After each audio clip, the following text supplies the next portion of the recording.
There's a lot of people. We should get those esports clappy things. Yeah. Those are great. Yeah. I'm. Oi! There we go. Merits on it. He loves it. Oh, thank you, Tom. It's really great to be back. We did this last year and had a great time. If you all remember, that turned out to be Greg Street's last public interview of any kind before he left to work for those bastards at Riot. And that turned out to be just an amazing experience, and I already am feeling the vibe again. I'm just feeling like, wow, this is all the people. These are the cool people. You guys are the cutting edge of why we do this show, and it's just awesome to be here with you guys, and I hope everybody's having a great con. If you all could just yell a number between 1 and 10. So that's how Is much. this supposed to represent something, or just a random number? Well, see now, Dills makes a good point. Yeah, we just did an RNG like so live. That was how many dollars you're going to give me at the end of this show. Yeah. So thanks to there's a couple of tens around there. It was also to help. It was to rank the BlizzCon thus far. 10. Somebody said 1. But I think you all thought that was going to help you win a prize. Now that I mention it. All right, before we get too far, and we have a lot to talk about, and I'm stoked to talk about all of it. Ironically, some of the least amount of it is actual Warcraft, because we're getting an expansion next week. Yeah. There's a ton that is not okay, that. but we actually think some of us thought maybe there was going to be an expansion announcement, yeah, exactly. Or we said that it was possible. Aya Bashara obviously was like copywritten, and everyone was thinking, oh, maybe they're going to like come out really strong. Like, you know how we said we're going to try and do one every year? Well, this one's coming out obviously in a few days, and then this is what's coming out the year after. Yeah, it's weird. I mean, but instead they were like items. Yeah, here's items, things about items, changes, and a lot of questions about stuff we already about knew. Resto Druids. So again, I didn't really learn. So here is our. So here, to me, this is the big news of the week. Okay, for me, and that is something I've been holding as a secret now for a few months. Oh. That I've been wanting. We're doing this now. Yeah, we're going to do this now. Thanks to everyone for being supportive to Scott about this as well. This is our last It's hard to say not our last episode. We were at nearly 8 years of this, so don't worry. We're not going anywhere. Or maybe that means we're closer to the end than we think. But it doesn't matter. That's not what I'm talking about. One or the other. What I wanted to say was I have been holding a secret for a while. In fact, I held that secret even from these two until last week because I just wanted to keep it as quiet as possible. I trust them, but, whatever. Things get out. And I could not be happier to announce something that was going to happen. You just didn't know it. Way back in the day, I want to say back in 2009, 2010, somewhere in there, we almost had a new full-time host on the show. His name at the time was Patrick from France. Now, Patrick from France, who was here, and his scarf is also. Thank God. He was getting sick of explaining why it wasn't on him. He... longtime friend of the show, of course, and personal friend, but also just a guy who used to contribute a lot to the show back in the day. For those listening for the longest time, you'll remember his segments, and they were great. He's the reason why it takes so long every time a new expansion comes out, because I have so many mods. Absolutely the reason. And he was always there, and it was a sensible thing to say, hey, maybe Patrick should be on the show. And then he got hired by Blizzard. Like literally right before that was supposed to happen. And I was happy and sad. Happy for him, sad for the show. Well, I'm happy to announce today, because he quit this dog and pony show known as Blizzard, he is now joining the show full time, and he is going to come join us right now. Yeah!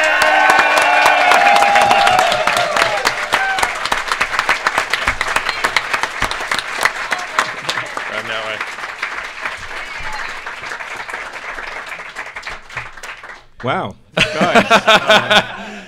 Welcome to the show, Patrick. This is what it's always like, by the way. Every time we do the instance. So well, I haven't been on the show for what, 5 years? Yeah. And I don't know what to say. Thank you weren't allowed to do it. That was the thing. By mandate. No, you I could know, not be on the show. But we said, I don't care how much you don't like him. We're going to have him on. Yeah. That's what we said. Yeah, right. Yeah, see? Hey, pretty much. Pretty on the money. I wake up at 8:59, That's ready to go right on at time. 9 a.m. So it's interesting now. We're gonna have basically a parody between Americans. Oh, and it's a parody, Europeans. all right. But go ahead. No, yeah, that's true. We got a couple of real Americans. Real Americans. True American heroes. Debatable. Yeah. Fight for the rights of every man. And then just and Europeans. liberal, filthy Europeans. So I think there's a long-term game there that we're going to be, yeah. So thank you so much for having me on the show. I'm super excited. I've been listening to the show, obviously, for those 5 years, and I've been, grinding my teeth. Yeah, because we were wrong about everything. We know. I wanted to call every show saying, Scott, you're an idiot. Yeah. Now you get to do it. I'm good. And then he's predicting every possible thing in the world that could ever happen. And then when one of them happens 2 years later, he's like, I called it. Yeah, I do. That's my secret. It's a very simple formula. That's my secret. Boom, it works. You throw enough spaghetti at the wall, a little piece is going to stick. Yeah. So, we're stoked to have you, dude. Thank you. Very excited to move forward with the crew that we have. We should probably just jump right in. Now, because I don't see him, he may still pop in, but I do want to just make mention of who the big surprise guest was going to be, because he said, if I don't come, please tell him I'm sorry I couldn't come. Chris Metzen was going to come here tonight. Whoa. Aww. And unfortunately, we went and hung out a bit last night, and he texted me, says, well, let's work this out. So he has been forward in wanting this to happen today.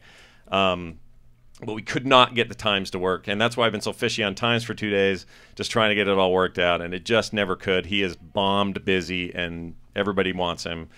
Apparently he has, like, bodyguards now. It's totally freaked me out. You should get those, dude. Why don't you get a couple of those? I had one in Warsaw. Oh, you did? All right, well, Warsaw. When in Warsaw, get a bodyguard. It's interesting how Chris actually came to you and tried to make this thing happen. And I was talking with Garrett earlier. When I left the podcasting world, Blizzard really wasn't aware that we existed. No, not really. Yeah, and 5 years later, they're like hanging out with the Angry Chicken people and like on several times. It's crazy. It's really cool how the company has sort of opened up to that support system that without which honestly they wouldn't be very far. So no, it's super cool that there's now an opportunity to work with them. Well, I think at some point the community aspect of it just became so hard to ignore. And they always know how important the community is. I mean, it's their players, right? But as this has grown, I just noticed a very distinct difference between 2011 and they skipped 2012, but 2011 and 2013 couldn't have been a more different experience for me in terms of access, who I got to talk to, how it worked, finding out who listens. Like, that's the weird bit, is running into people. Holinka yesterday, or Thursday. That freaked me out. Right? I found out it's because he has a very long commute. Yeah. Because, obviously, he's the PvP guy. Yeah. And we don't talk about PvP like hardly ever. Dills is the main PvP I try, guy. and then, And Patrick, guys are like, how does that work again? Patrick will bring that to the show. Oh, yeah. Patrick likes He's PvP. PvP for sure. If there's one thing the French know, it's how to win a fight. Okay, so. Oh man, it's okay. The England versus France hype is real. I'll have things when he's not on the show, meaning basically every show. He's gonna have a baby. He's gonna be busy. So that's gonna be. Yeah, coming up too, like January. So it's gonna get real interesting. And then one of the reasons I'm excited about having Patrick on, and then we'll actually move on to what's going on at Blizzcon and give you some our thoughts. But I thought this was all for Patrick. That's good. I like that Patrick brings a very, not on purpose, but his mind works in a way that brings a very contrarian kind of point of view to things. It's very easy for me to be so blinded by the Blizzard light and so excited about anything they say and do. Once in a while, it's nice to have, French dude, a dissenting to come in and poop on your parade. Not that these two don't. We all have, we have the good exchange, but Patrick is willing to go toe to toe. Well, now that he's left Blizzard, he's dead to them. No, so he's got nothing to lose. Something I forgot to mention. I've been in the company for 5 years, and I've gone through the, brainwashing regimen. Yeah. So I might not be as contrarian as he loves all of it now. Sure. Because I didn't before. Now I do. I mean, we have the theory that he knew a lot about what got announced yesterday, and still now it's announced. We all know what Overwatch is. He still just smiles at me as if he has no idea what I'm talking about. So we know there's something going more on. under there. Yeah, there is more in there. But anyway, let's dive into this thing and talk about the most obvious thing in the room, which is Overwatch and what it is and what we think, and let's just throw it around the table. I mean, I'll tell you my first impression. It's everyone's same first impression. When you see it and you go, that reminds me a little of Team Fortress 2. But I'm going to tell you, if you haven't had a chance to play it, and you've only seen video and stuff, it is not that. No. It doesn't even feel like that. It's a first-person shooter MOBA, I think, for me. Yeah. It's all actually, you're objective-driven. wrong. That's it. Bam! Bam! Sweet. Right away. But for me, it's all about these different heroes, and it is teamwork, but it's objective-driven. You can be the guy in the back, the sniper taking headshots, but you don't win the game that way. Yeah. And it's like I come out top on points when I play. Just putting out there, but I never. You were playing with me and Scott. Well, exactly. But I never seem to get the player of the match, or like sometimes on those games you don't win them. Yeah. And it is all about playing as a team. And I think that social experience that we kind of talked a little bit about in Heroes of the Storm seems to be transitioning in that, in a similar vein. Yep. So I think it's closer to MOBAs, in my opinion, than it is to something like Team Fortress 2, which has 9 strict classes and nowhere near the kind of dynamic way to navigate the environment. But even about the classes, it's what's really striking when you play the game is, in Team Fortress 2 and shooters in general, you have different classes that feel different when you're playing that. But once you've played a little bit of Overwatch, all of those classes in the other games feel a lot more similar to one another, because in Overwatch, each of the hero is completely different. Like the way you play the FPS part is, you've never played an FPS quite like that before for some of them. I don't know if you've had a chance to play as Tracer. Not yet. Yeah, that's a hero that basically has a kind of, let's call it blink, because everyone knows. It's like it is blink. It is blink, sure. So you have 3 blinks that you can do in rapid succession, and then they recharge. It takes 5-10 seconds to recharge. So you have a lot of those. And then you have a special ability that might have 20 seconds cooldown. It's not even. I think it's like 15 or something. Something like that. Yeah, it happens pretty often. And it brings you back to where you were 3 seconds ago and heals you a little bit. So when you start taking that, being used to that, you start jumping around everywhere. You're like this annoying mosquito that's flying around all over the place. Well, she's fun to play at the get-go, but she's got these weird... she's got a depth to her that I'm not used to in shooters. Yeah. And a depth that's coming from simple cooldowns. It's not like a very complex system. It's one I can easily learn. I'll shift and E. It could even work on a controller for a console. And will, is my opinion. Exactly, yeah. But her ultimate as well is like this, just this super powerful bomb grenade thing that you can stick to people. And so she's all about just jumping in, nuking someone, strikes, and then getting out. Making a smart-ass comment and then leaving. Yeah, exactly. I mean, in all fairness, I do have to address the fact that, not since Mary Poppins and Dick Van Dyke have the English people been so offended by an accent in a game. But even with that, she is a fantastic character and so much fun to play. Yeah. And that's just one character, and the other ones are completely different. It's what it reminds me of is kind of a fighting game, in the sense that each character has a completely different set of moves and plays completely differently. I see Russell smiling over there. Maybe I'm onto something, but no, he was just smiling because he's happy. He's a happy guy. There's literally robot Dulcim in the game. Like, he's just floating around. If you want to think of it as something similar to something, to another game, I wouldn't go. Of course, there's similarities with Team Fortress and shooters in general, but a fighting game in its approach to the different characters feel a lot more. Well, the use of melee in the game, which is really interesting, because that's hard to do in FPSs. Anybody who's a long-time FPS player, I've been playing since Wolfenstein back in the day, Stein, however you want to say it. And I love Doom and I love Quake. I watched a Hearthstone panel today, and the developer of Hearthstone insisted on calling it Hearthstone. Repeatedly. That's how they say it in Canada. Exactly, and I couldn't. Canadians. It was terrible. Jocelyn, you damn Canadian, wherever you are. There she is. Hearthstone. But yeah, the use of melee is handled really expertly here, and it's not. Actually, a lot of the characters need to be in close range to really be effective. There's only a few that are at long range. Even some of the like I played a lot of the Reaper guy because Reaper needs to get in there. Awesome. It's a shotgun essentially is what he has. 2 shotguns, and it's kind of a slow repeat, but it's very close range. Yeah. And but he also has a lot of mobility as well, so he can get in and then get out pretty quickly too. A teleport ability. It's really interesting because he also is very mobile, as you were saying, but he's kind of slow mobile. Kind of like it's not the he's like the Terminator. He just kind of walks towards you with shotguns. Hold on. Did everyone miss your joke about Verizon just now? I just want to make sure. Sorry. Slow mobile, get it? Verizon. That was pretty good. was not bad. Come on, under the radar fans out there. But all the fake laughs are up. He has the coolest reload animation in the whole entire world, where once he runs out of bullets, he throws the guns away. He's like, I don't need these anymore. And pulls out new ones. So if you've seen the movie again upstairs or remember it from the trailer, he does that in the trailer. Yeah. He's awesome. That's going to be my dude for a while. But they're all awesome. I mean, all of them feel like characters you want to play. What their moveset is cool, their design is cool, and talking about the design, it's a very different design from anything we've seen in Blizzard history. It's this kind of mix between comics and manga and Pixar for the intro trailer. It's a really colorful world. And you don't really see that. It's that it really feels to me like Blizzard actually now appealing to younger people. Well, they keep saying about for everyone, and I think we're all old.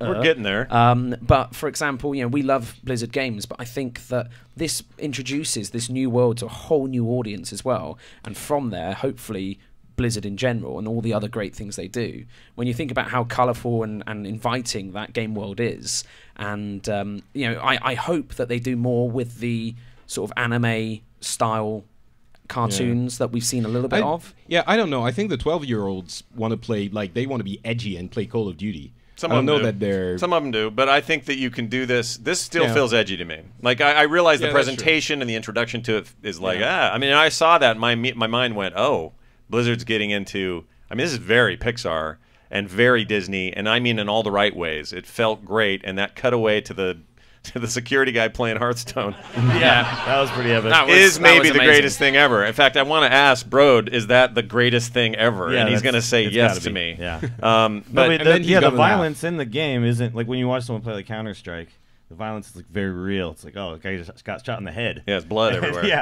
And here it's like, no, I'm shooting you. You're not dying. It's fine. We're just having fun. But the kind of MOBA style that you're talking about, I think it lends itself well to being acceptable for the edgy crowd, up to guys who've been playing FPSs for years, and then kids who want to get into it and not feel too intimidated by it. Like but I think the kids just want strategy. Joy. They want to be better at it than other people and figure out how to be better at it. That's what they really want to do. And they've already shown exactly. It's. I mean, Jeff Kaplan, and I think it's like only 70 people. It amazed me. Yeah. Former art director for WoW is in there, and I forgot his name. I meant to write it down, but yeah, there's Robinson, Bill Petrus. I think that's it. So you've got a lot of legacy there, a talent from WoW. And again, I mean, the balancing team's the same team that balanced, StarCraft, Warcraft 3, StarCraft 2. So in terms of a competitive balance to the game, they're definitely going to find that. And I mean, it is got that same thing of simple to learn, hard to master, and that's what will draw in that competitive crowd, but doesn't stop everyone in this room having fun and playing it. That they were talking about. I thought that was a really big deal because that is a thing that keeps people out of those games. I mean, it's there from a it's still competitive way, or just like a skill, like you can learn to be skillful. Right, it's less important than like headshotting and all that stuff. It's so it's hard to explain, but that felt really good to me, and it didn't feel like, I'm going to be good at this for the alpha, and then I'm screwed. Yeah, and then once the kids come in, I'm done. There's one element I think which really illustrates this well in the easy to learn-ness that Blizzard brings into different kinds of genres. You don't need to reload your gun in the game. You just it just happens. Yeah. So you empty your magazine. Can, but you don't have to. You empty your magazine and then it reloads. And obviously reloading is something that everyone does in every shooter all the time. So it's kind of that tedium that they sort of took out from MMOs when they put out WoW and replaced it with just remove the things that you don't really need to be doing because they're not fun, and just keep the fun. Well, stuff like switching to a knife so you can run a little faster. It's like, come on, we don't need that. There's not even a sprint button. You don't. Yeah, there's no sprint at all. I mean, and that's like, but in fact, that threw me off because that's usually used for so the traversal stuff's mostly spacebar, like jumping. If you're like the Ronin looking dude, I forgot his name, but he can climb up. Hanzo. He's awesome. So hot right now. He's supposed to be like Italian though, right? He's like a Japanese. No, Italian. he's Japanese. Why Italian? No, he got look like Mark Spagnuolo. Kicked out. Does he look like Mark Spagnuolo?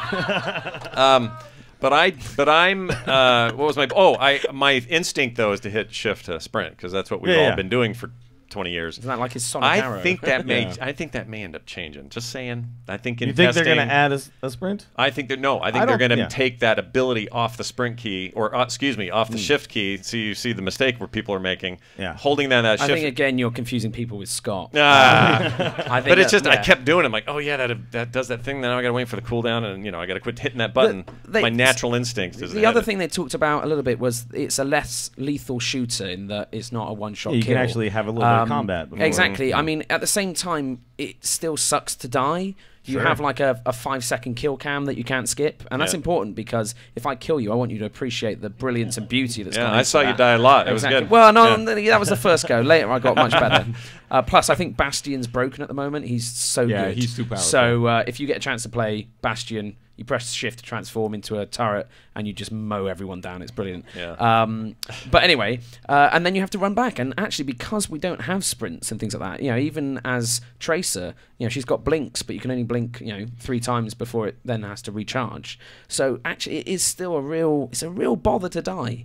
You don't want to die. You don't want to die. It's not a huge bother, but it's a bother enough that I think that's right for game exactly. balance. It feels like not too punishing, but at the same time. That reminds me. So I've got a bunch of tweets. They basically equate to the same question, and this has me just a tiny bit concerned about what Blizzard's messaging will be to help clear this up. Why are you looking at me? Well, I don't know why. You still have the stink. No, on. we're asked Russell. So the way this question is coming across, and some of it exactly like this, is: so is this just like a shooter, or are there quests and stuff?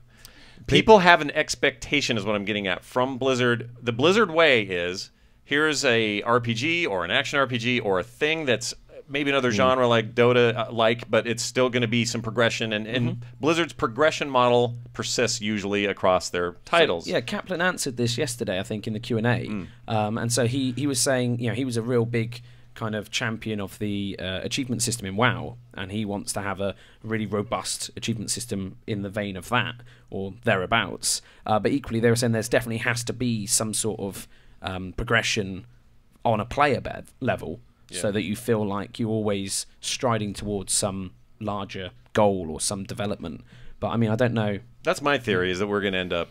Well, I really don't know anything about the that game, so I'm not going to. Yeah, exactly. However, they've been pretty clear about the fact that this is a multiplayer shooter, and I'm sure there's going to be some progression. But where is the progression in Hearthstone? You do your ranking every month, but level up all of my dudes. Yeah, there's that aspect to it. I think what people are going to is the MMO progression type of thing with leveling and quests, and this is a multiplayer. This is going to be like thing. This game does not. I don't think there's going to be that. But I do think maybe a ranking system and all that kind, and ranking system, some sort of a matchmaking system that makes it so you're not playing the best players. I think, and keep in mind, this is like a very early. Yeah, but it doesn't, because it's Blizzard. So exactly, it feels so polished. It looks amazing. I know. I'm already ready for all of the things to be like out. When you play the game, it just nothing. The environments are already filled with all of these fantastic references.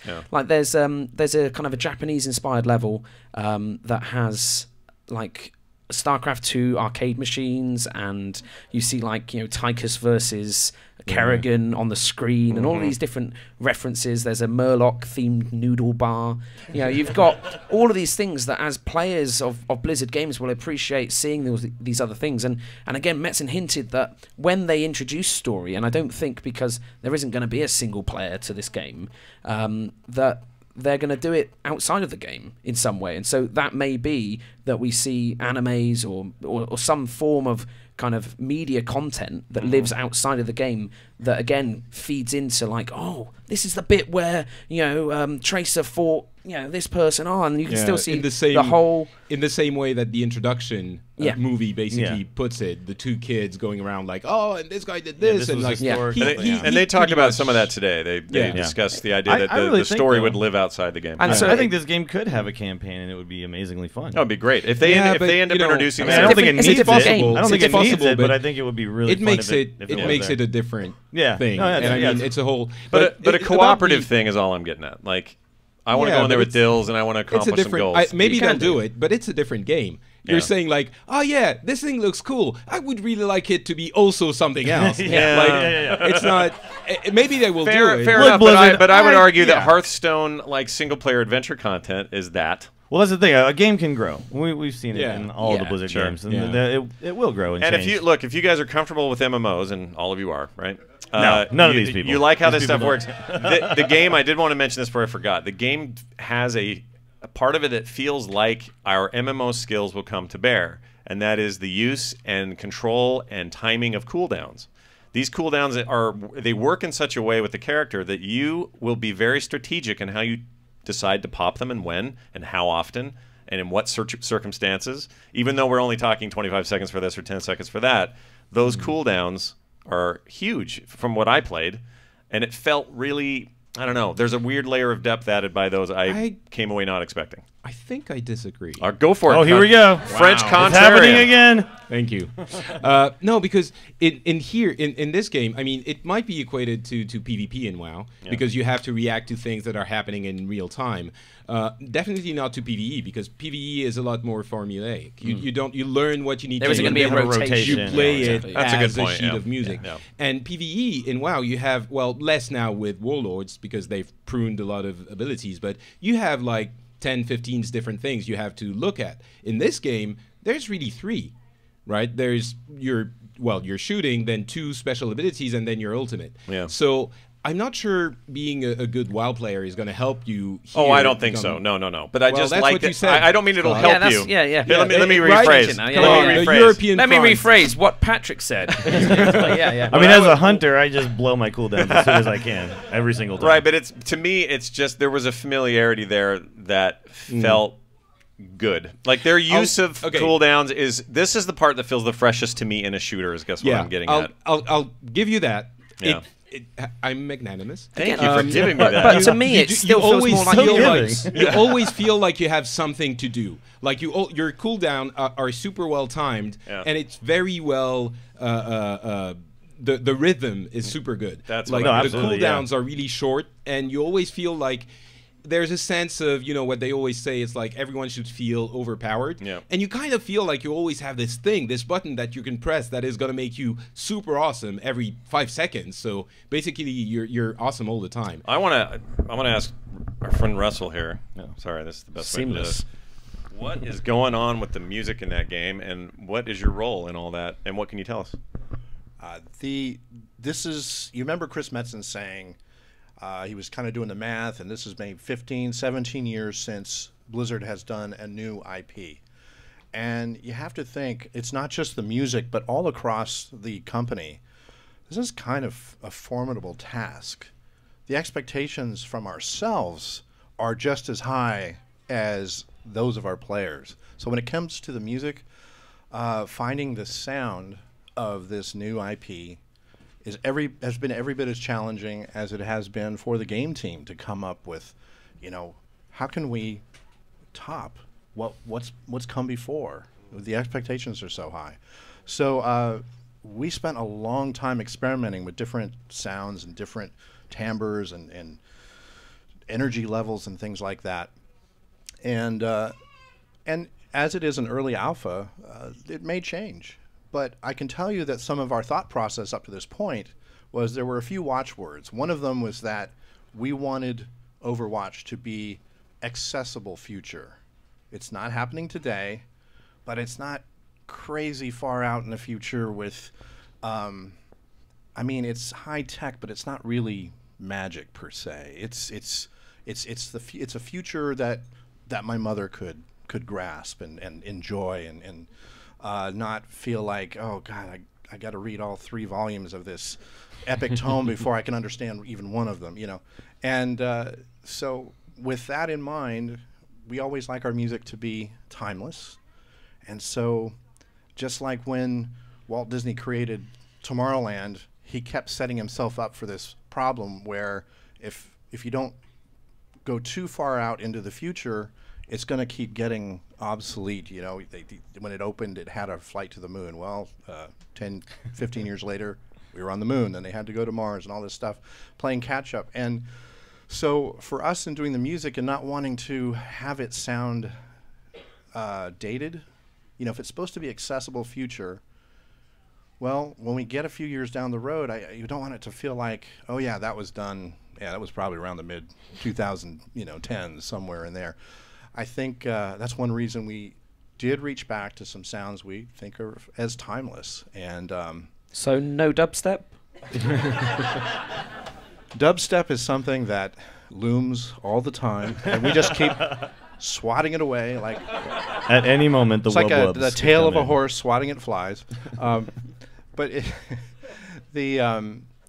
well, one of your homeboys, Sam Carden, wrote that first theme that you hear during the kind of newsreel footage in the museum. I found Sam a few years ago just by ear. It's just an incredible composer who's based in Salt Lake, and he just killed it with this kind of it's kind of fanfare for the common man meets I don't know, just it's this epic soaring things with horns and all that, and to me that doesn't get old. It doesn't speak of a time. It speaks of a feeling of you know, as it starts, the first word, you know, in the video. Yeah, it's conflict. This, that. You know, it's about being a hero. It's about supposed to pump you up into feeling like, yeah, I want to engage my superhero powers. There's a propaganda quality to it. Would you agree with that? I don't mean in a negative way, but it has that feeling of like, look at these posters, and we're going to win. And yeah, it's like we want you, and all these people coming together. And then the second theme for the action comes from Neil Acree, and he tried to tap on some of that same vocabulary that Sam had begun. And then we have this underpinning of electronics, but we did not go to that EDM, you know, we try not to do that. I mean, obviously, by then it's considered classic music. Yeah, but that's on the oldies station. I can appreciate that. Well, that's awesome. I mean, eventually Marty McFly does get to the year, whatever future he was in with the hoverboards. Yeah, I mean, they had some kind of hover stuff. That would be good. Why not? There you go. All right. Well, the game's rad. I don't know what else to say about it. Any other thoughts? I liked what you said that, you know, as the company, you were as excited about this game and, you know, nervous that this would go over well. Well, I'm just tell Blizzard it went over well. Yeah. I mean, just being in the crowd and the reaction that that video was getting during the introduction of it, the excitement was like you could just feel other people around you as excited. Like, I don't know. I was blown away by the entire thing, all of it. We were dubbing that movie a couple of weeks ago up at Skywalker Sound, and there's that moment after, you know, everything dies away and, you know, she blinks out of sight, and the older brother's looking up at this, and his jaw's open, and you see some changes in his face, like he's reacting to it on a whole other level than his little brother. And you mentioned earlier, it's sort of a Pixar level thing, and that amount of time that passes from him looking to when his little brother goes, yeah, I'd like to have been in those meetings where they figured out how long is that 3 seconds? Is that 5? I mean, how long does that need to be to, as Michael Jackson used to say, let it sizzle. You know, it's got to sizzle. And Michael Jackson. Wow. Anyway, I just think it's really effective, but thank you, because we were scared to death. Oh, I'm sure. I could see Metzen was visibly nervous. Oh, I have never seen Metzen like that. He put the mic up and it was a little shaky. And I was like, oh my god. That's why I was hoping he'd be here tonight to be all chill. Excited. Yeah, that made me more excited for the game because you know, seeing like the passion and the nerves around that moment was just really real. Like, these guys are not just... He told Kim last night that he's never had to do a wardrobe change on stage. And at first I thought it meant he had a problem. Yeah, wow. But he had to go get that other really nervous. Yeah. Had to get that other shirt on. But anyway. I thought as well, he came out wearing a Horde hoodie, and I was like, Chris, we lost the vote, but come on, keep the faith, okay? I mean, a lot of us had Shooter on our minds. A lot of us had predictions that kind of fed into this with some things right and some things wrong. But I think there was a moment, though, when I saw that stuff start kicking in, I was not sure what was going on. Because I'm sure everybody else kind of felt a little of that. Like, this is not the same. But that key thing that everyone felt, everyone felt is this is different. And that was from that very first scene. You know it's something different. And I think that even then, some people I spoke to were a little bit worried after seeing the cinematic because they're like, "Well, is this a kid's game? Like, what's going on there?" Yeah. And then the gameplay just comes in, and it's just like, "No, this is for everyone. This is incredible." And Metzen kind of screwed with me on that interview a few weeks ago, where he said. He kept saying, I would ask questions like, so what's your inspiration these days? Tell me what it was like in high school. You know, what kind of gave you the ideas? And he'd mention little things in here or there, but man, he focused on Marvel. And he would say, man, Marvel, you wouldn't believe what hero universes do to inspire me. It's all about hero. You know, like he's barely containing it. And now in retrospect, he was talking all about the It would have been better if he said, See, he should have said, like, it's a shame this interview's over. Watch out for what we announce. And then he could have even done that. But yeah, he totally could have. And I think it's going to be no time before these characters begin to show up in Heroes of the Storm. We start seeing cross-references. They're just on fire right now. Like, I don't know that I've ever seen... Okay, 5 years ago when you started at Blizzard, if I would have suggested, hey, Blizzard might make more than their 3-pillared games at one time, we would all laugh that off. No, they'd never do that. So when I started at Blizzard in 2009, we essentially had one game. It was, StarCraft had been announced and Diablo had been announced, but we were really focusing on WoW. Now we have, they have. Gotta catch yourself. So WoW, StarCraft, Diablo, Hearthstone, Heroes, and Overwatch. Yeah. And each of them is kind of in the top of its category. Yeah. I had a moment a couple of years ago when we started getting, I can't remember, but we had the Battle.net app, and I was looking at each of those games, and I was like, holy poop, I want to play all of them. So I could spend my putting life... all the icons in front of me is just not fair. The Battle.net app... my life playing all of those games, as a gamer, and be happy. Yeah, the launcher used to be World of Warcraft. Yeah. Yep. There was no other launcher. And then these other games start rolling in, and then the launcher got announced, and even then I went, really? We're going to do that for 3 games? That thing is populated, and I'm guessing we're going to be scrolling soon. That's crazy to think about, but I feel like something happened, and Russell probably won't smile through this, but I swear there's something at Blizzard, a meeting, some kind of crazy conversation, something happened. I'll tell you what happened. And that's I'm paraphrasing what Chris said yesterday.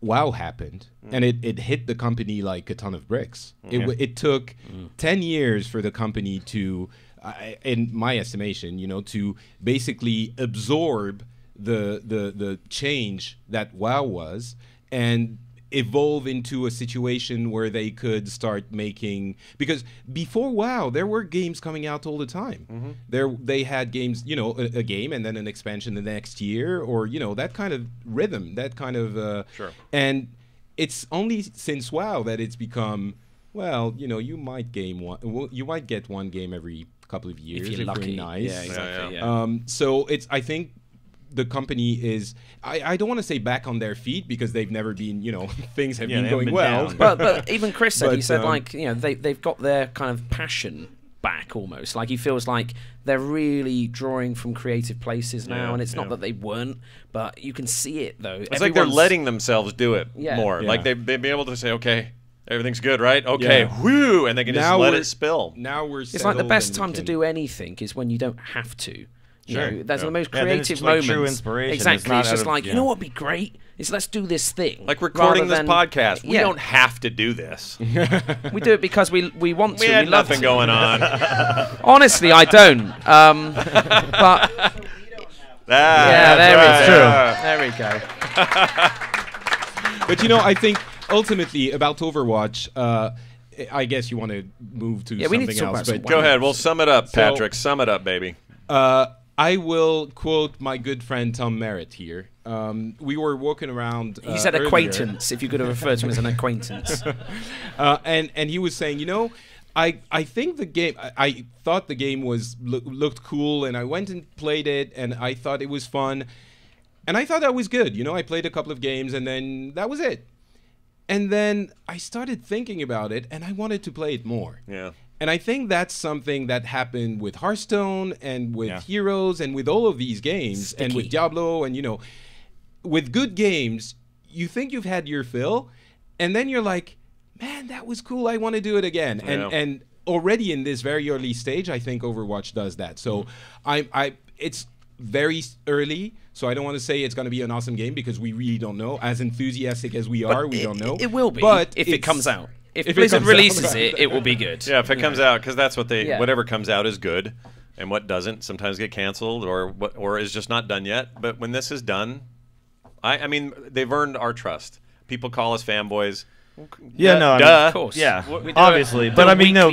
People said like, why would you think Blizzard could make a good shooter? And it's like, well, because they're killing it on every genre they try. So why wouldn't I think? And I don't understand. And plus, like Blizzard isn't one guy. It's not like it's not like there's just this one guy and he's really good at all the genres. You know, they get the people that they need to make a great game. I can't really think of any other company that has that many games, different games in their different own genres. Yeah, in the one company. Obviously, you know, you have publishers that have lots of different publishers, studios, but that's the thing. But Blizzard, one company is crazy that does all of those. It's pretty amazing. If anything, it's like Valve's taking the opposite approach. I think Valve's one of these kinds of companies. Yeah, they're also very rare in what they do, and they make shooters mostly, and now they branched out to make a MOBA.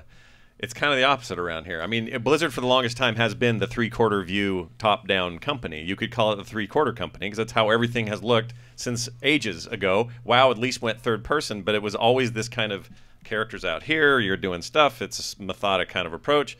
I know why people are skeptical about a shooter. I get it. I understand that, and it's going to be easy for people to do that, but they should be. We're in the middle of the geekiest, most enthusiastic event for Blizzard games ever, and we're getting, you know, offered we're getting offered this awesome new thing that we're pining for, and we're like, we want this, and like, of course we're going to be super excited.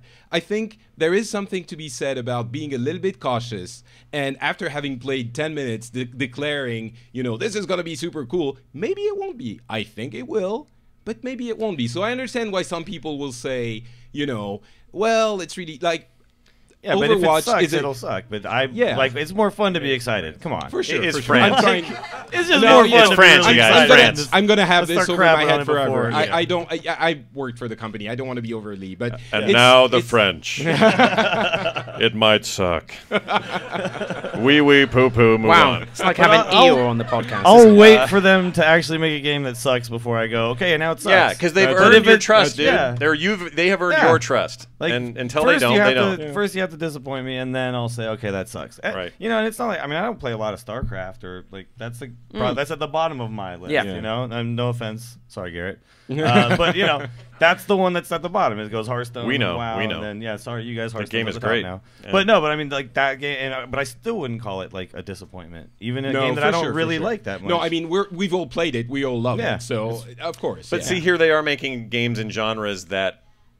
This very well may come out and people go, I'm good, I'll just keep playing WoW, like they did with Diablo or anything else. If it's not their thing, they do that. But there are so many hardcore Diablo players and Hearthstone players and all these players. There's going to be a dedicated Blizzard group who still like that other stuff, but freaking love this shooter. Oh yeah, they love shooters. Exactly. We'll go out there and go from one room to the next and realize every single room is hyped as hell. Yeah, like every single one. Who's played Overwatch? Yeah, show of hands. Who's done? All right. Oh, more you need to play. There's still time. They had a lot of machines. Thank God. Keep your hand up if you've liked it. All right. Pretty much everybody. It's gonna okay, wait. If you didn't like it, who didn't like it? Oh, we got one. Oh my God. We got one. Are they French? Get her! Now that's a percentage you can live with as a company. That's like not Blizzard. bad. And you know what? It's okay. But even then, it's exactly, okay that you didn't like the it. fantastic thing is Blizzard has so many other games that are fantastic, and I think that you don't have to play them all, even though we all want to. And I think that it will find its own audience, but that audience is going to be very vast just because it's a Blizzard game. It's this weird buffet that I can't complain about it. There's just nothing to complain about, and we're lucky to have them making games for us. So I'm pretty stoked about it. Let's move on to the WoW movie.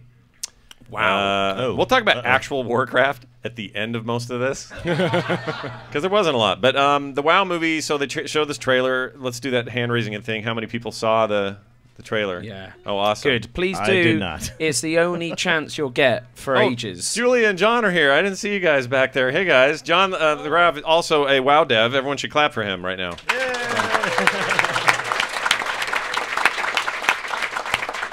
I apologize. He's been stuck with like European press all weekend, and is probably just happy to hear some. Easy. The worst Easy, kind cowboy. But anyway. So how many pixels are in this game? That's pretty much all. Yeah, that was it, right? Yeah. So they showed that up there. I hadn't seen the Comic-Con footage, so this was new for me, that part of it, as well as what they added toward the end. I had a weird experience sitting next to Tom, and he'd seen it already and wasn't really telling us anything. Kim was up there with us, and we watched it. And at the end, before he showed the new CGI mocap, Clancy Brown-voiced Duratan. That is Clancy Brown, by the way. Mr. Krabs, for those who don't know who he plays on TV. He's in lots of stuff. He's in Shawshank Redemption and Highlander and all that, but he is Mr. Krabs. Anyway, before they got all to that, I was happy with what I saw. I was like, all right, those orcs look cool. This looks great. You have to explain what it is. It's like unfinished it's test footage. Yeah. that has been CGI'd and processed, but not to the level of quality that last footage has been. Like it's kind of a sketch of sorts. Well, even then, it looks amazing. It still looked really good. Like, that's my point. If you see Stormwind City and actually it being a city and I not don't even like Stormwind, having like 6 people able to live in it, it was just this fast. I want to burn it down. But I hate that. No. But regardless, it looked stunning. It looked absolutely incredible, and again, but it looked like Stormwind. Yeah, it looked. It didn't look like it didn't look like medieval times or something. And it was just like you want to say one day there's going to be big dragon claw marks on the top of those Can't spires. Wait. But yeah, it just blew my mind. And there's something very weird about the quality of that footage of these. It's not Avatar photorealism. Yeah. It doesn't seem like that's what they're going for. It's a weird mix between photorealism and just fantasy world. So ultimately what you get is an image of a world that is still very grounded in fantasy. It's not like they took Warcraft and said, let's make the real equivalent of this. Like the footage you were talking about, the Duratan, it was Duratan, right? Duratan, yeah. At the end, that was fully processed. It was a close-up on his face. Like, he was still an orc. His face was enormous. He had the tusks. And it wasn't a guy with, brown paint on. It was an orc as you imagine it in WoW. But he was an orc. He was an orc. This is where they're winning me over big time with this, what they showed. He is an orc with heart and soul, and these are the eyes of a father. These are the eyes of an emotional being. Crying. Yeah, exactly. When they get to the musical number of his, that's going to be. This is an orc that can dance and sing. But yeah, threat. I mean, that's honestly what I came away with the most. They figured out. Yeah. Oh, that would be brilliant. They figured out a way. So I'd love that actually. That honestly, right. that'd be amazing. Right. It was so fantastic. Like you see all of these emotions. They humanized him. But that's weird to say exactly, that. but not in a bad way. He's not like he doesn't not look like an orc or isn't a badass. But for example, you can read emotion and it feels like a being, and less so an animated character. And the bloodlust is just below all that. You know it's there. You still feel that. And they showed in the earlier trailers like some angry orcs, and they look mad. But the Warcraft orcs are not. They're nowhere near as mindless tall. Right. I don't get this though. How really tall hammer when you have an orc stand next to a human in game? Yeah. How tall are they?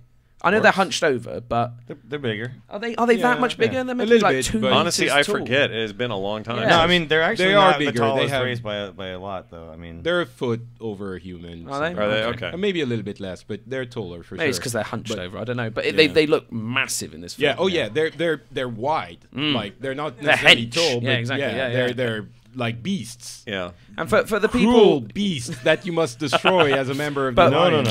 Fight for the They are the Alliance hero. .com. For the people who don't get a chance to see it, who are at home, the Paint us a intro picture. cinematic for Warlords has obviously some great photorealistic orcs. Yeah, they look and I great. feel it is on par with those and potentially Oh, better. Better. The Yeah. Duratan Yeah. thing is. It kind of like has to be it's- though, right? Like Yeah, I think so. If they made a movie and then it was way worse than the cinematics. As far as the quality. Like we would not be if happy. If they made a movie and it sucked, I mean that wouldn't be. No, but I mean, if it didn't take the cinematics and then build upon it and then improve that even more, that would be disappointing. Sure, this is actually a lot to live up to for this team. It does. I could have stayed in that theater all day though and watched all cinematics. Like that, I think if Blizzard could do anything, not that Russell, whatever you can tell people about this, is give us another theater like that with that crazy Dolby. That you had told me on text, you said make sure you were serious. I had to go see that. That sound in there, dude. Holy crap! And I've never been. I know there's a bunch of those in LA, but I've never been in one. And if next year or whenever next BlizzCon is, they have nothing but just Blizzard cinematics playing looped, and you can just kind of come and go in that place, I'd be in there all freaking day.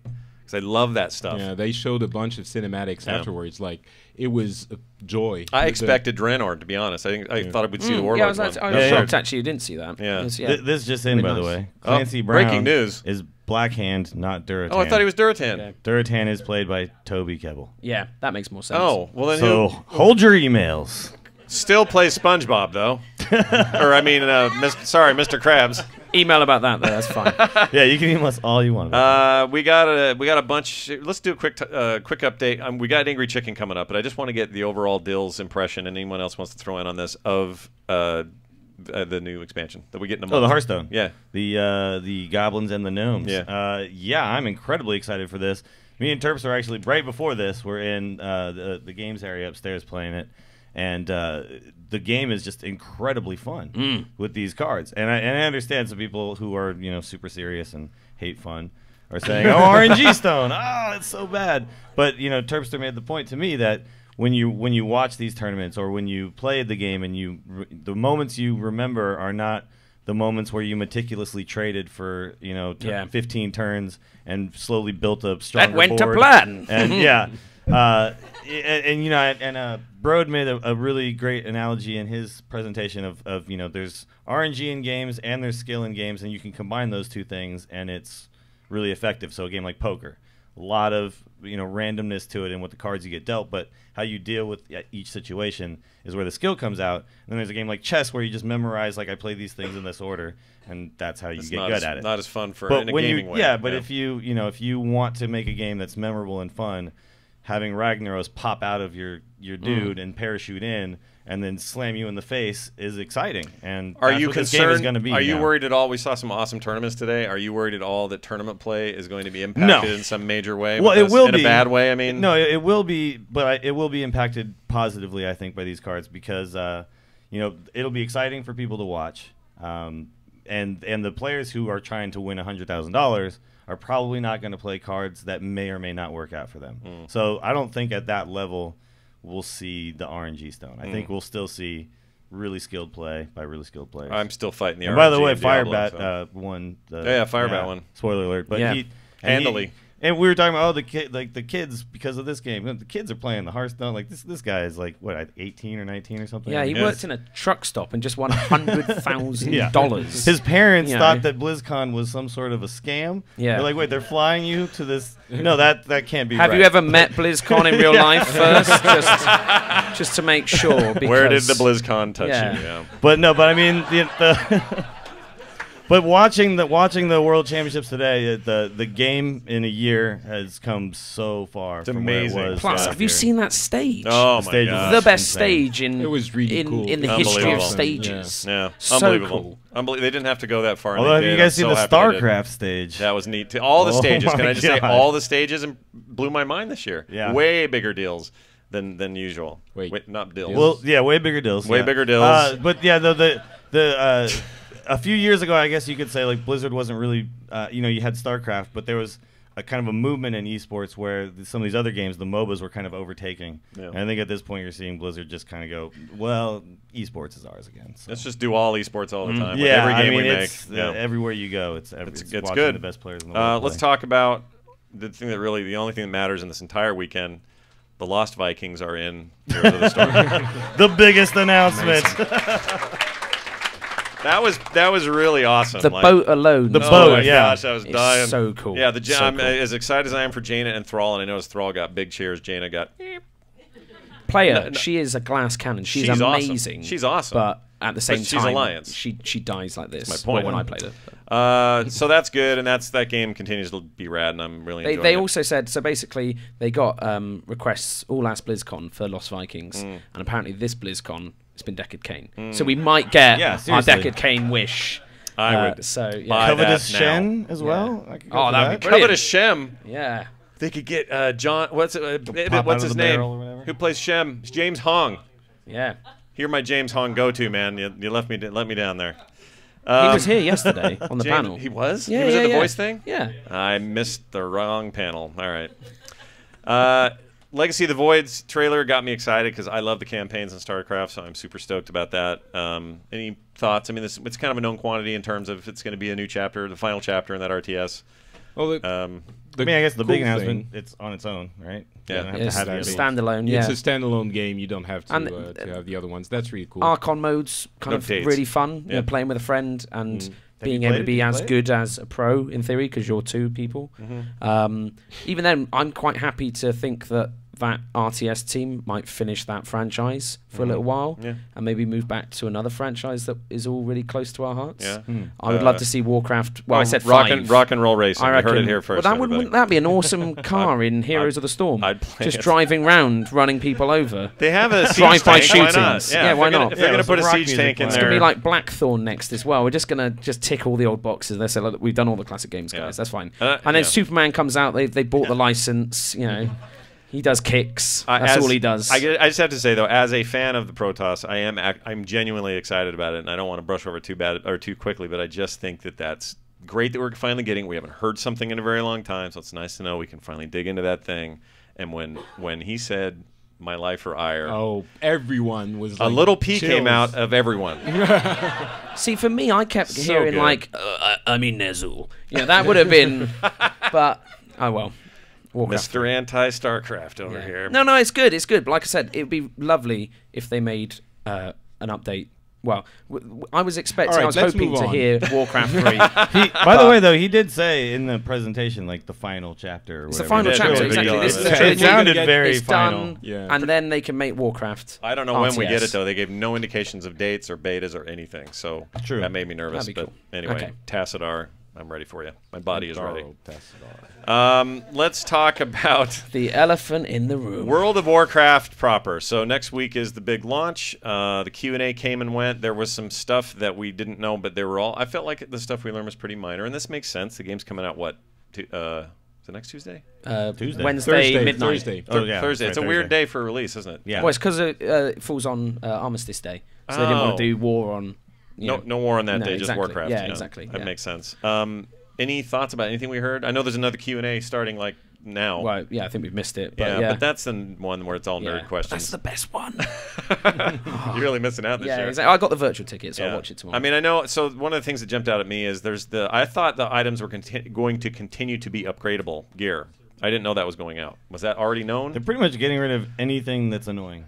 Yeah, I think it's amazing. It has, and I loved the story of Frank that they gave in the presentation. Yeah. You know, Frank gets a piece of gear, then he leaves for a half hour. Yeah, well, leaves for like half a day. And I think that it's really nice. It's nice to see. You know, some people grumble about having one set of spec gear that then transforms into the other. It's mainly like high DPS classes where it never really bothered them. I'm really looking forward to carrying around the one set. In theory, I still feel like throughout that whole presentation where they're talking about like now you don't have to go away, I still do because I have to transmog it. Otherwise, I'd look like an idiot.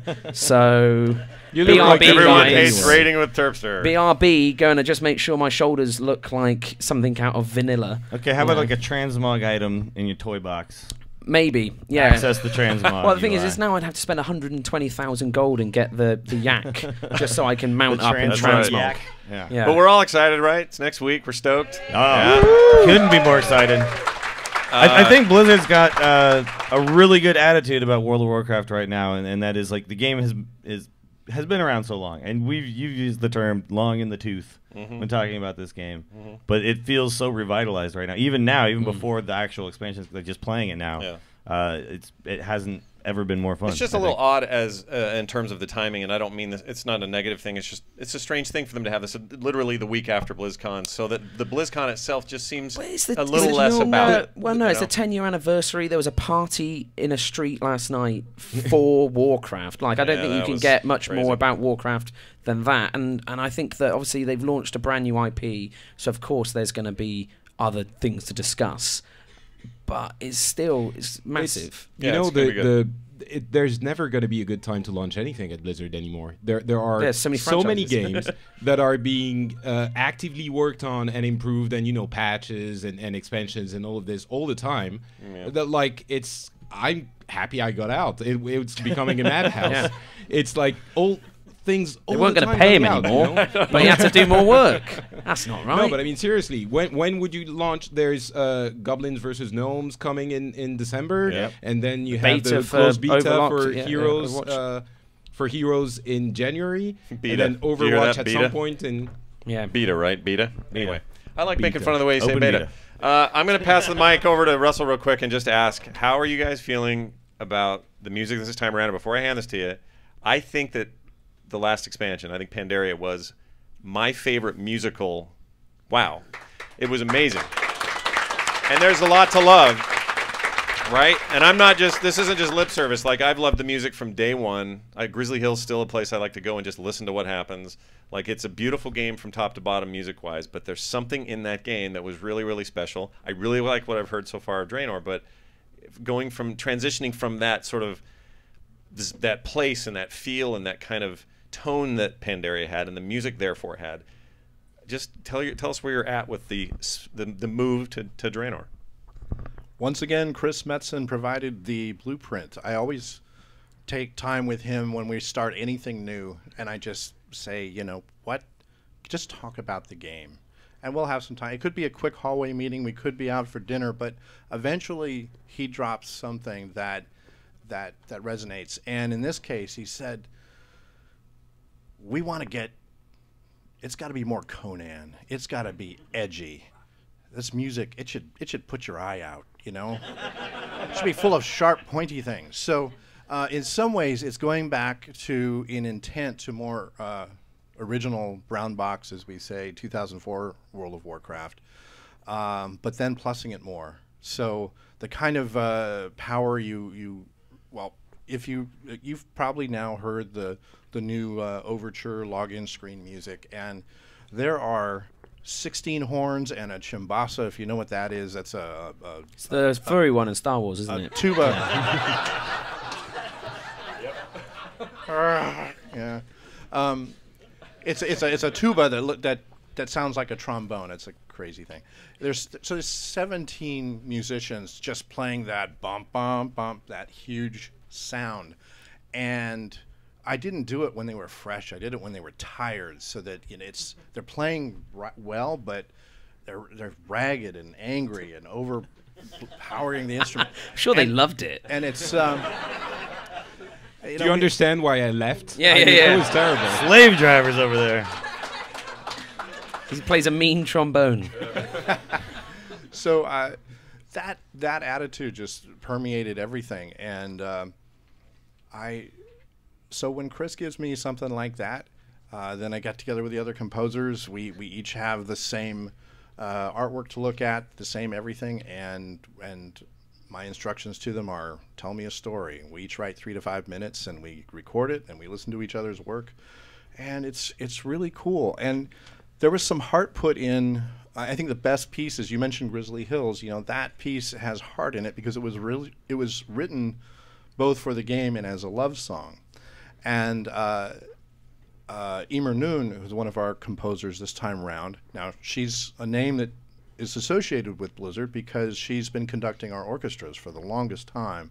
She's also my conducting teacher, but she's a fabulous composer as well. And she had, I'll just say, a family tragedy that in the recent past that was very personal and very strong. And she had this opportunity to pour all those feelings into this song.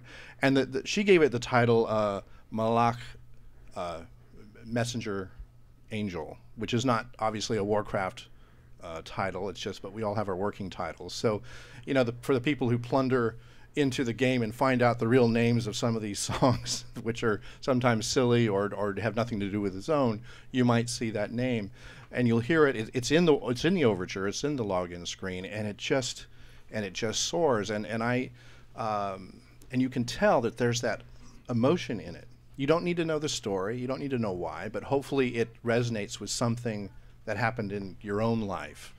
And I think that's why Grizzly Hills is popular, and many other things. And what I didn't tell her, since when she went to conduct this music, I didn't tell her I had put that into the overture. And I had tweaked the orchestration up just a little more, made it a little bit more over the top than her original version. And I watched her on the podium, and she made it through it. But as soon as she turned the page and did that next downbeat, I saw her just kind of go like that and, you know, make it kind of a catch herself, like, oh my God. And then you could see this in her face as it's like the Duratan, actually. You know, just this whole flowing of emotion, and it comes through the music. And so I think when you have that contrasting with all this nasty put your eye out music, then you've got a story. Again, I'm a big fan of Walt Disney. He always said, you know, with every laughter there must be a tear somewhere. Light, shadow, loud, soft, bright, dark. That's what we do. It's awesome, man. Thank you for that. It's good insight. All right, I'm ready. Let's. It was awesome. Is it Thursday already? Can we play? Can we go now? Please play. Well, it'll be fun because next time we record the show, we will have had our launch. We'll be playing it, and we'll have things to say about it. We're going to wind things down, though, because we're about out of time. There's a rumor. Well, it's not a rumor anymore. Chris told us last night that it's for sure. But if you go see the documentary tonight at 5, I don't know where they're showing this. Does anyone know what the main hall? Main stage. I'm in it. So I don't know why I'm in it, but I'm in it, and I didn't believe it. I asked Chris last night. I says, I'm not really in that. And he goes, oh, you're totally in it. I said, what do you mean I'm in it? And he goes, yeah, you're in there talking about 1,000 needles and stuff. So I have no idea. For all I know, these chuckleheads are in it. So go. No. No, we didn't get the email. So I haven't seen it yet, but I know I'm in it. You're in it too. Good. Anyway, my point was, what was my point? Oh, my point is I have a couple things to do before we quit. But before we do, I have some people to thank. We'll do that after we do this, and I have some prizes to give away. So we'll do that in a second. Oh, is that what these are? But before all of that, parting words, final thoughts, BlizzCon in general, thing you're most excited about, whatever. Let's start with Terpster. It's just been amazing, really, hasn't it? I mean, it always is. It's the highlight of the year, and you know, if I could only ever do one event every year, it would always be BlizzCon. There's nothing like it I've been to a lot of gaming conventions, and it just transcends them all. It's great to have Overwatch, and I think that's really fun, but at the same time, it's also just great to be this close to the expansion. Yeah. And you know, talking to the guys who've worked on it, and seeing other people as excited as you are, and it's lovely just to be in that space of shared passion. And I think really it's one of the only places and only times in your life where you'd be surrounded by this many people who you have that much in common with. So yeah, I cannot wait for this decade celebration, and 20-year, 10-year for the franchises. So make sure you all go at 5. Unless, when's your podcast? Is that 4:30? Oh, okay. Shite. So as long as the podcast about 15 minutes. There's not really any Hearthstone news, so it'll probably be like 10 minutes. Yeah, that's right. Yeah. You're good, Garrett. Download it on iTunes. Dills, let them do it to an empty room. Any It'll final be on thoughts, the YouTubes sir? later. Well, Hunter Pence is also in that thing, by the way. Oh, he is? Yeah. Oh, well, that's cool. Plays for the Giants. Baseball. Kind of like the Giants.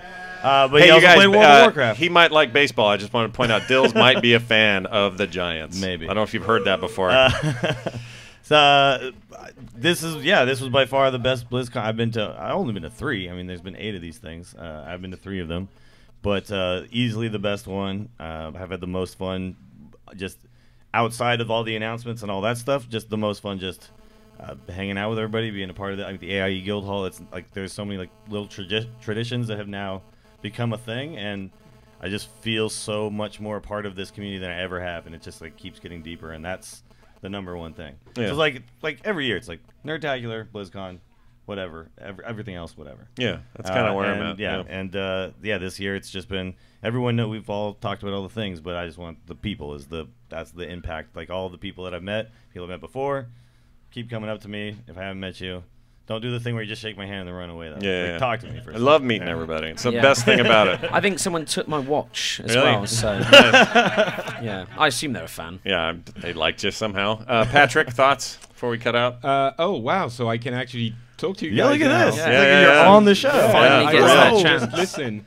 Well, for me, it's double, triple emotional. I mean, 5 years ago, I made a very difficult choice to. I know it sounds silly, but it was hard for me to leave podcasting for Blizzard. I know everyone dreams about working for Blizzard, but the podcasting, the frog pants, and everything around it, it's really like a family for me. It's become super important in my life, and going away from that was really like moving to a different country or something. And I've finally been able to quit a wonderful job at a wonderful company creating products that I adore for something that I want to do even more. And that's, hanging out with you guys, on the shows, and you guys here at the show, and everyone listening. And I don't know, I guess it feels like I'm home. So thank you so much. It's amazing. Welcome home, Patrick. I'll be honest with you. When I heard there was going to be someone new, I thought this could be a good time for maybe me to stop, because I'm barely ever here. Yeah. And then I found out it was Patrick, and I'm like, I'm not giving up on that. Yeah, You you got to hear for this. I already lost him once. I'm not going to lose him again. You understand my plan now. This all worked out nicely.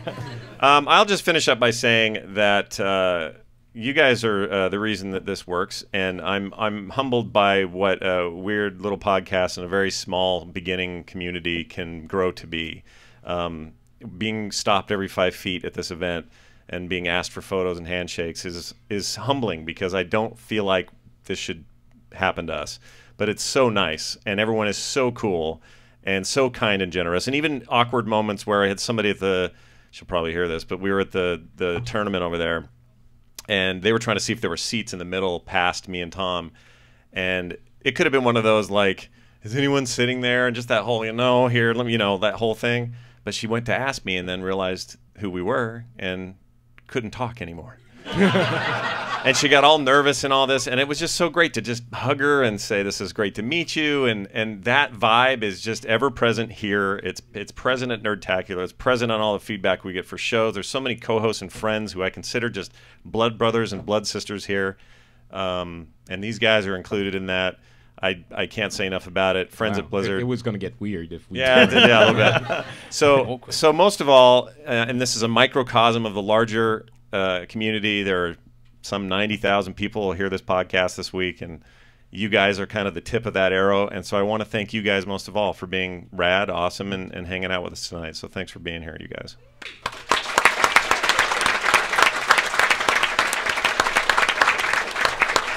Now, I'd also like to thank America. Yeah, so America. I do have some people to thank. All right, and then I'm going to give some stuff away, and we'll do this real quick so we can get out of here and make room for the TAC fellas. Steel Series gave us some things to give away, and I'm really grateful for them. So big thanks to them. One of them you can't even buy yet.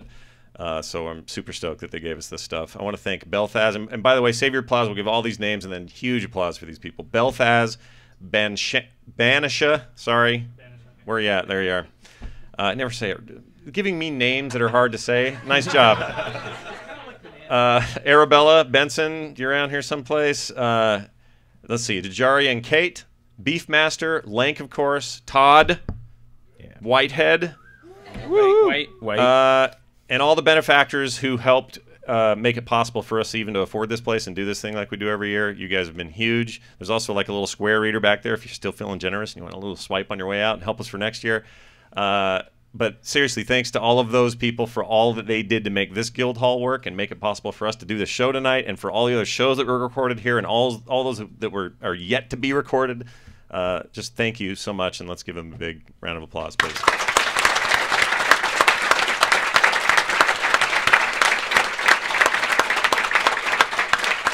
Okay.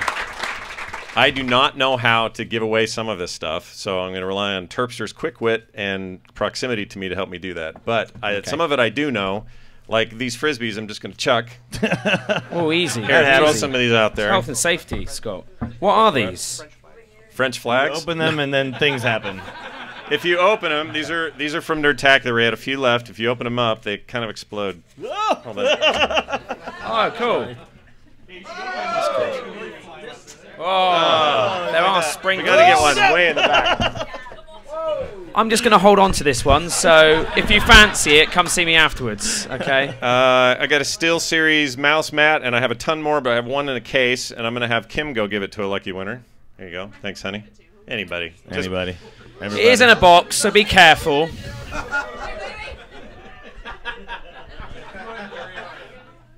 We got more, so I'm going to Terps throw that at somebody. I can't throw. I don't want to hurt anyone. That's what's going to happen.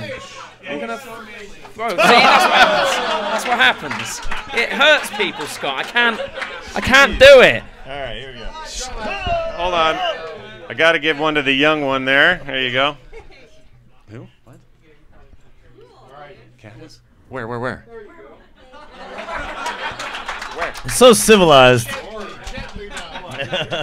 Somewhere out there in the blur. Someone said Cat Hunter's here. Cat, you around here? Cat doesn't need any of this. She's got loads of. Where is she? I'm not seeing her. Everywhere. What? There she is. Cat Hunter, just wave to us, will you? Hi. She's got a different name. So, we got the most important Metzen here. Cat Metzen showed up. Yeah, do that. So he's going to help me pass these around the back because obviously this wall and things are making it hard to get to everybody. All right, we're going to give some stuff away. I have a WoW trivia game that in my head was won by Tristan Ibbett, so he can come get this. Tristan Ibbett, this is yours.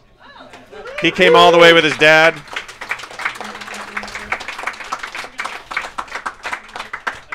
All right, by a raise of hands, who likes Heroes of the Storm? All right, the first hand I saw was yours. Yep, you're looking at me with your hand up. Yep, come on up. This is yours. Nope, you right there in the hair. Yep. The one with hair. Sorry, we all have so hair. Not Ibbett. So not Ibbett, right? Huh? That was you in the thing? Oh, that's even better. Now you're going to be like a pro player. Congratulations. Wow. What was brilliant there, Scott, is obviously no one had to know that up until...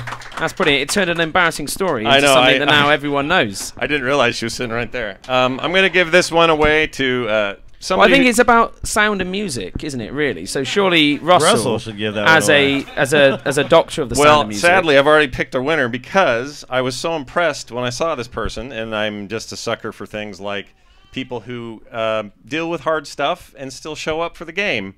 So here, hold that for me. He walks across the room. He hands. Yes.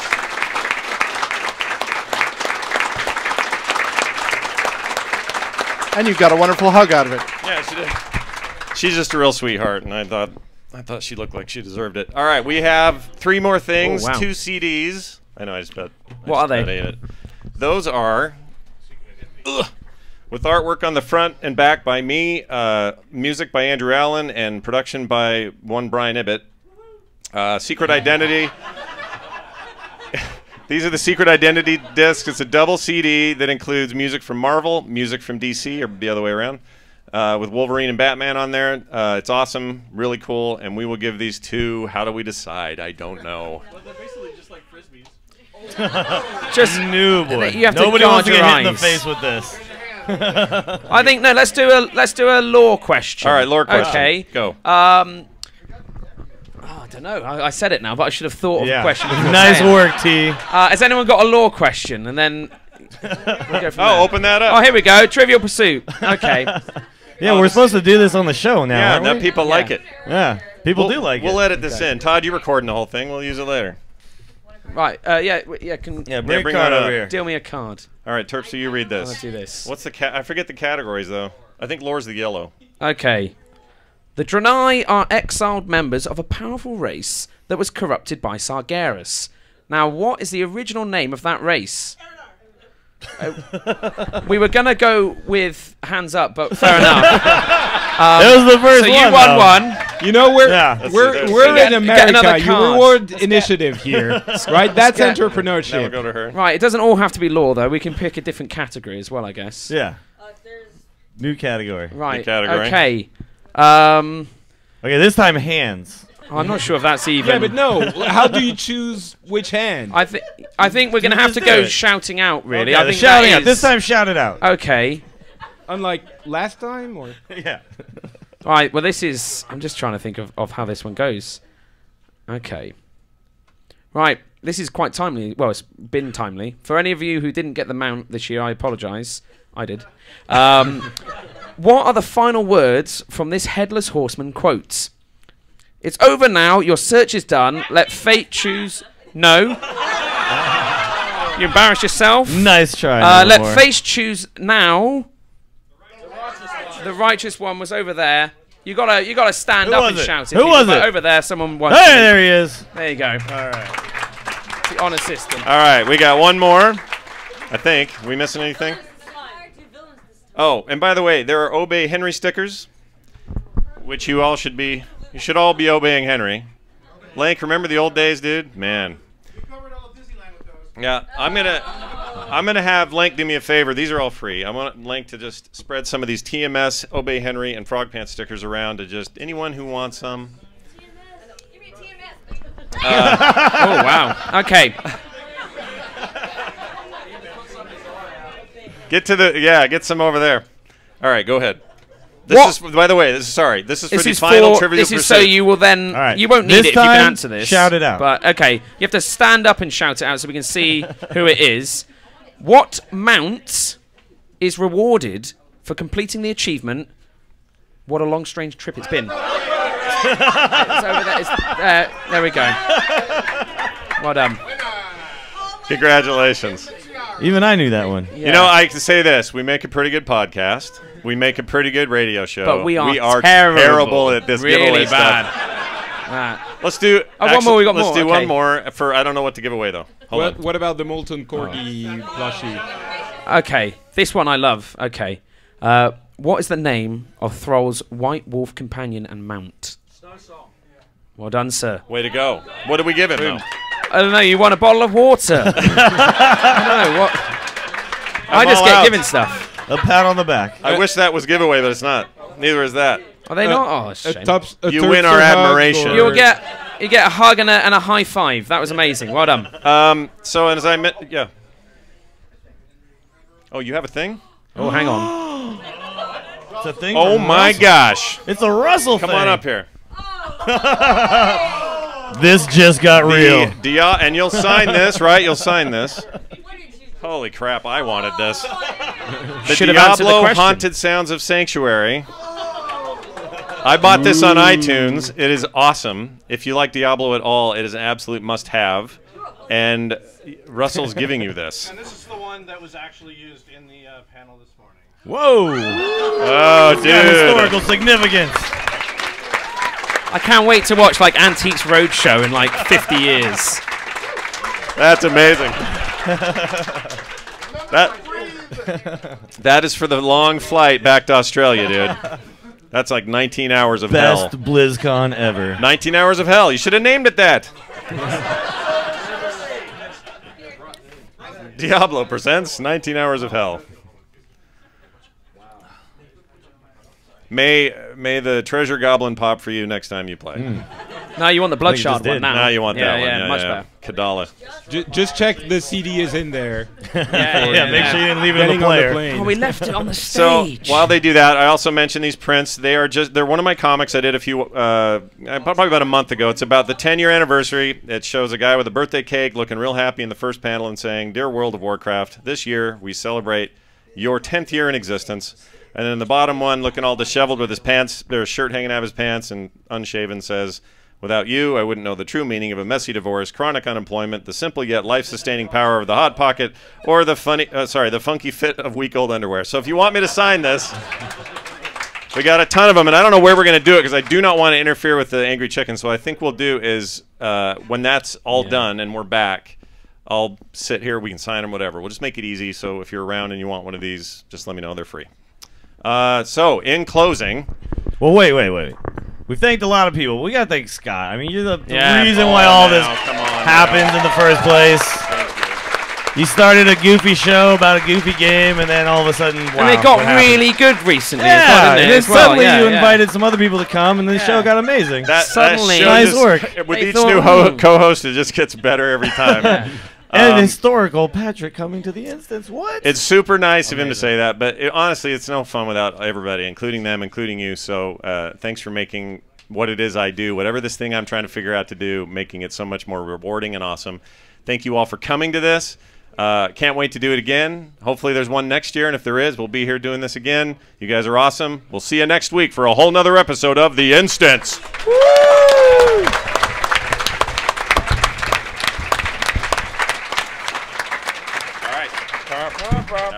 This was a production. Oh, yeah, that was fun. It was good.